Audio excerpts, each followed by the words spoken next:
كيفاش تحبني ما نجيش للعاصمة؟ كيفاش تحبني ما ناكلش لحمة؟ كيفاش تحبني ما نسقطش الحكومة الفاشلة الفاسقة الإخوانية؟ أنا ما نتصورش كان اللي قتل البشر واللي شاد الكرسي إلى حد هذه اللحظة بشر اللي ما يستمعش لأصوات الشعب الملايين. كيفاش تحبني ما نجيش للعاصمة؟ نحكي كشخصي لأني هنا نحكي مشكلتي هنا مشكلة الشباب ككل. الخير في الكبار تفقد، معاش الكبار ينجم يبنوا، البناء يكون من الشباب الصغير. أمثالي أنا وأمثال غيري. ومعتمدية المكنيسي معروفة ديما السباقة قدمت الشهداء. إذا كان نعطيك تاريخ 1981 قدمنا شهيد رؤوف الساكري، 1984 قدمنا عن عبد المجيد الساكري شهيد الخبز، 1990 قدمنا عمار العليبي، وقدمنا الشهيد مروان المشي، عبد الباسط خضراوي. المكنيسي سباقة دائما سباق، والى هذه اللحظة لقينا حتى مجرد عين صغيرة، لا في شغل، لا في حرية، لا في كرامة، لا حتى في كون كلمة الحق.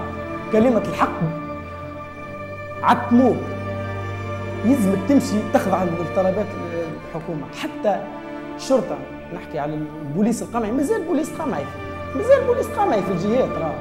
تراك ما تشوفيهاش هذه، ما تشوفيهاش. وحتى كي نحكي لك انا مشكلتي ما تعرفهاش لانك ماكش عايشها.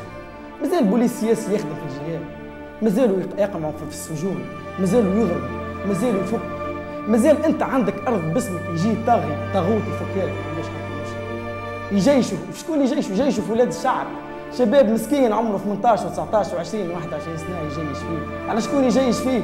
وصل كفر بوه وكفر خوه وكفر ولد عمه وكفر ولد بلاده، تنتظر انك باش يعاونك صعيب. هذا حال تونس. هذاك علاش انا واحد من الناس ديما يلزمني نكون سباق. اعتصام القصبه واحد، اعتصام القصبه اثنين، حتى مظاهرات اذا كانت في الجهات ما فماش مظاهرات، اذا كان البوليس يجي ننزح غير العاصمه.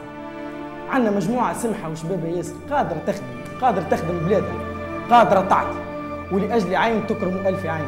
نحن مستعدين نستشهدوا اليوم وغدوه وبعد غدوه، مستعدين نقدموا المكنيسي فيها 35,000 شهيد، نقدموهم 35,000 شهيد.